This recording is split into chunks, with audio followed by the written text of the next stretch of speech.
every single United fan is looking forward to and rubbing their hands at the thoughts of playing Everton on Friday night. It's a game where Manchester United have to make sure that we don't get complacent, but it's a game where Man United are going in as favourites. With Frank Lampard's job on the line, he's probably already sacked as Everton manager, I think, regardless of this result on Friday night. But it's a game where Ten Hag will not want any sort of complacency as United try to go for 5 from 5 in all competitions. 3 wins in the Premier League.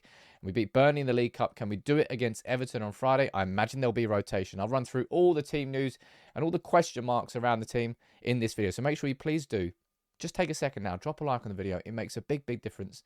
And become part of the community. I'd love to have you subscribe. But look, Everton right now are a team, I say in freefall, they are in freefall, but look, on Saturday, they drew away at City. So that's what I mean about not taking this team for granted, not taking this game for granted. Although you're seeing, look, this is in the Telegraph, right?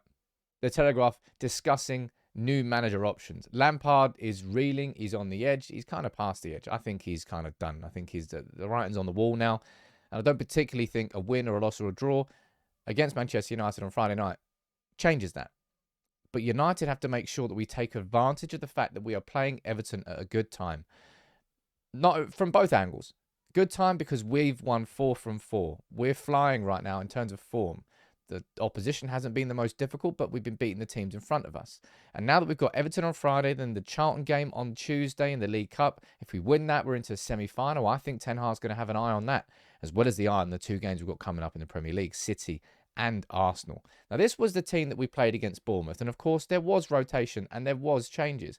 Erik Ten Hag decided to put Maguire and Lindelof in at the back, and it didn't really work, did it? It did not really work. Luke Shaw going back to the left-back position was absolutely phenomenal.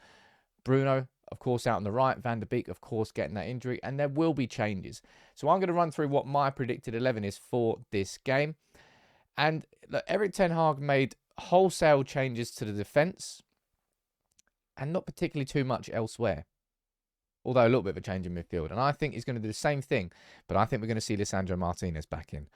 I predicted that we'd see Martinez back in for the Bournemouth game, but clearly he wasn't quite ready. But he came off the bench for the last 5-6 minutes for Victor Lindelof, and I think he goes straight back into this starting 11, and we are going to see Lisandro Martinez. Oh, no, sorry, not Lisandro Martinez. Let me just say that one more time. World Cup winning Lisandro Martinez. We are going to see him back in the starting 11, and I cannot wait for it. I can't wait to see how he plays in this second half of the season, with United starting to play with a sort of swagger and confidence that we should be playing against with these sorts of teams at Old Trafford. Everton, as I said, look, their results, we go back to that, they just got spanked 4-1 by Brighton. They've lost to Wolves. They've lost to Bournemouth. They lost 3-0 to Bournemouth. All right?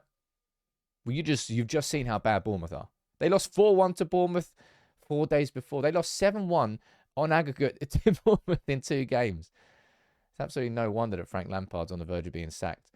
But I'm saying this with a smile on my face, but I am worried because complacency can absolutely creep in, and it's always a thing that can derail you when you've got momentum. But there's no way that Martinez isn't starting this game. And that's an opinion. You might disagree with that. His partner, however, this is where we've got questions. And in my opinion, I think that Harry Maguire will stay in that team, and I think we'll see Martinez play alongside Maguire. Now, of course, you could well see Rafael Varane come in and start. And he'd be fit to, and he'd probably be available to. Personally, I don't think we need to take the risk in this game against Everton. I think if Erik Ten Hag had to choose, he put a gun to his head, he said he want to win one of these 2 games, Charlton or Everton, he'd choose Charlton because he wants to get to that League Cup semi-final. He wants to get there, and 3 games away from winning his first trophy as United manager. Now, Harry Maguire, you know what I think about Harry Maguire.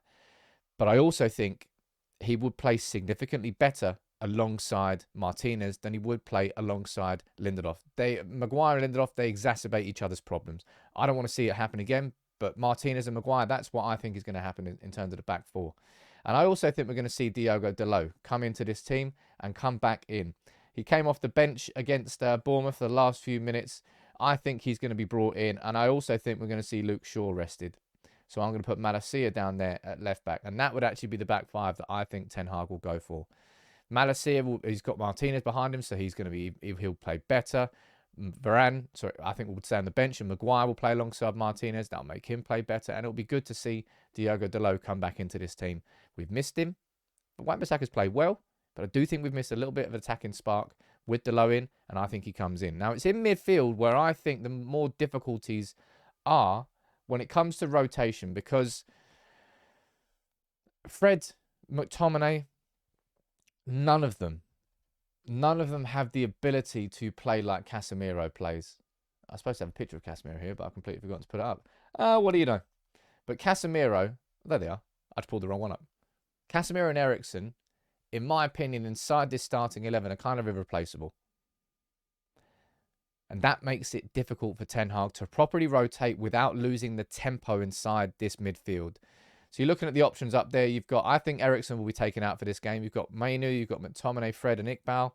I think you'd probably like to see Fred come in there. And there's part of me here that thinks, you know what? Erik Ten Hag will probably really try to rest his players. And he might rest Casemiro too. But I think Ten Hag will be worried. I think he's been stung by rotating too much and taking too much out of the team, that I think we could see Casemiro stay in this starting 11. Now, this one I don't know about, so I'd like to know what you think in the comments below. But yeah, in my opinion, if I'm looking at two players who I don't think are irreplaceable, I'm looking at Casemiro, I'm looking at Eriksen. Could probably say the same thing about Bruno. And Martinez too. There are quite a few players that might be irreplaceable. But I just feel that in terms of making sure the tempo stays the same, I think he'll keep Casemiro in there as long as he's fit enough to complete 90 minutes. And I think Fred will go there. Now, another player that you could say deserves a rest, that's not Van der Beek. He's obviously injured. I wish him the best, but we haven't got any update on that yet. I think we'll see him start with his main midfield three of Casemiro, Bruno and Fred. Van der Beek was probably the one player that you say that could potentially replace Bruno, but he's not a Bruno-type player. They play very, very different football. They do. And nobody replaces the energy that Bruno has in that midfield.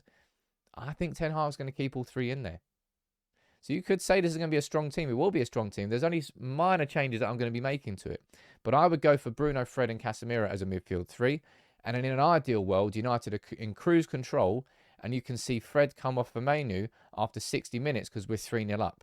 That would be an ideal situation. Or maybe you get Zidane Iqbal coming in there instead of Kobbie Mainoo. Probably more likely to be Zidane Iqbal, for being realistic. But I would go for that as a midfield three. And as I said, part of me wants to put McTominay in there, but part of me just wants to say, you know what? I don't want to play without Casemiro in his team because I fear for how the tempo is going to drop off because we've seen it too many times before. Now, it's when you go into attack that there are more questions to be asked. And of course, Antony is one of them. And I think that Antony will come back in for this game. Let me pull him up on screen here. I think Antony comes back in on that right wing. Antony, he's been a bit, let's be completely honest, he's been lacking since the return to the Premier League. His confidence just isn't there. His final ball just isn't there. He isn't quite there. And this game against Everton, for me, seems like a perfect opportunity. He returned to training, and I think he'll be in this team. That's a gut instinct. I think he'll go on the right wing. And I think what we're likely to see up front is this. I think Martial, even if he's fit, I don't think he'll be complete. I don't think he'll be risked. I think you'll see Rashford come in there, and I think you'll see Garnacho on the left. I think you'll see Rashford start through the middle, Garnacho on the left-hand side, and Antony on the right-hand side. If it's not going to be that, no, I think it will be. I think it will be. There's an argument about Elanga going out on the right wing, but then Antony wouldn't start. But I think Antony will start. And I'd also like to see Pellistri get a chance. And maybe this is a game where we do see Pellistri get a chance. But that would be my starting 11. We're looking at Rashford for goals. We're looking at Antony to come on, man. Find your form. Start impacting these games in the same way that Rashford is and Garnacho has been.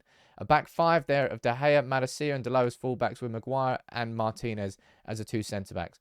As bad as Maguire is, I know he's going to be a better player alongside Martinez. Just don't play him alongside Victor Lindelof.